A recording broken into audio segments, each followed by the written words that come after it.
नमस्कार. कधी विचार केलाय का की अशी काही मटेरियल्स असू शकतात जी आपण सांगितल्याप्रमाणे स्वतःला बदलू शकतील?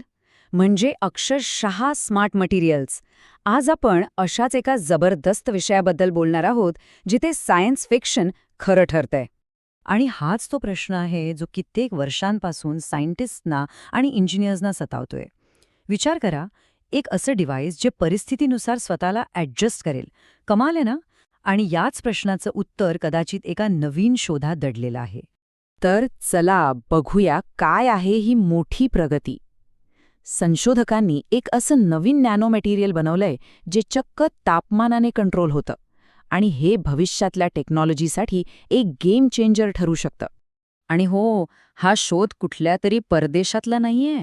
हा आपल्या भारतातल्याच 2 मोठ्या संस्थांमधल्या संशोधकांनी लावलाय. Centre for nano and soft matter sciences आणि Jawaharlal Nehru centre for advance scientific research. म्हणजे यामागे एक भक्कम वैज्ञानिक आधार आहे. ओके, तर आता मोठ्या गोष्टींकडून थेट जाऊया सूक्ष्म जगात आणि भेटूया या कथेचा खऱ्या हिरोला, एका खास प्रकारच्या रेणूला म्हणजे मॉलिक्यूलला, जो हा सगळ्या चमत्कार घडवतो. याचं नाव आहे नॅफ्थॅलिन डायइमाइड. नाव थोडं अवघड आहे, पण याच मॉलिक्यूलमध्ये ती खास ताकद आहे, ती जादू आहे, जी या मटेरियलला स्वतःची रचना बदलण्याची शक्ती देते. आता हा एक शब्द बघा, सुपर मॉलिक्युलर सेल्फ असेंब्ली. ऐकून थोडं अवघड वाटतंय ना? पण थांबा, हे खूप सोपं आहे. कल्पना करा की आपल्याकडे खूप लहान लहान चुंबक आहेत. आपण त्यांना एकत्र टाकलं की ते आपोआप एकमेकांना चिकटून एक छानशी रचना तयार करतात, बरोबर? बस हे मॉलिक्युल्स अगदी तसंच करतात, कोणत्याही बाहेरच्या मदतीशिवाय. ही प्रोसेस खरंच खूपच सुंदर आहे. सगळ्यात आधी हे मॉलिक्युल्स पाण्यात असतात, मग ते एकमेकांशी एका अदृश्य शक्तीने जोडले जातात आणि व्वाला! ते स्वतःहून एक मोठी उपयोगी नॅनो रचना तयार करतात. तर ह्यातली सगळ्यात इंटरेस्टिंग गोष्ट काय आहे माहितीये? की ह्या मटेरियलची रचना काही कायमस्वरूपी नाहीये, ती बदलता येते आणि हाच बदल याला एका स्विचसारखं बनवतो. चला आधी बघूया की नॉर्मल रूम टेम्परेचरला काय होतं, म्हणजे जेव्हा सगळं काही शांत असतं तेव्हा. या सामान्य तापमानात हे मॉलिक्यूल स्वतःला लहान लहान गोल गोल नॅनो डिस्कमध्ये तयार करतात. आणि या डिस्क खूप खास आहेत. एकतर त्या खूप शिस्तबद्ध रचनेत असतात, दुसरं म्हणजे त्या प्रकाशाला एका विशिष्ट पद्धतीने प्रतिसाद देतात आणि सगळ्यात महत्त्वाचं म्हणजे त्या विजेचे उत्तम वाहक असतात, म्हणजे वीज आरामात पास होते. पण खरी गंमत तर तेव्हा सुरू होते जेव्हा ह्याला गरम केलं जातं. उष्णता मिळताच सगळं चित्र पालटतं. त्या शिस्तबद्ध गोल नॅनो डिस्क विस्कळीत होतात आणि पातळ नॅनो शीट्स बनतात. यामुळे काय होतं तर त्यांची प्रकाशावरची प्रतिक्रिया बदलते आणि सगळ्यात मोठा बदल म्हणजे त्यांची वीज वाहून नेण्याची क्षमता प्रचंड कमी होते. म्हणजे आधी जो सुपर हायवे होता तो आता एक छोटासा कच्चा रस्ता बनतो. आणि आकार बदलण्याचा हा जो गुणधर्म आहे ना, त्याचा सगळ्यात मोठा परिणाम होतो तो विजेच्या प्रवाहावर.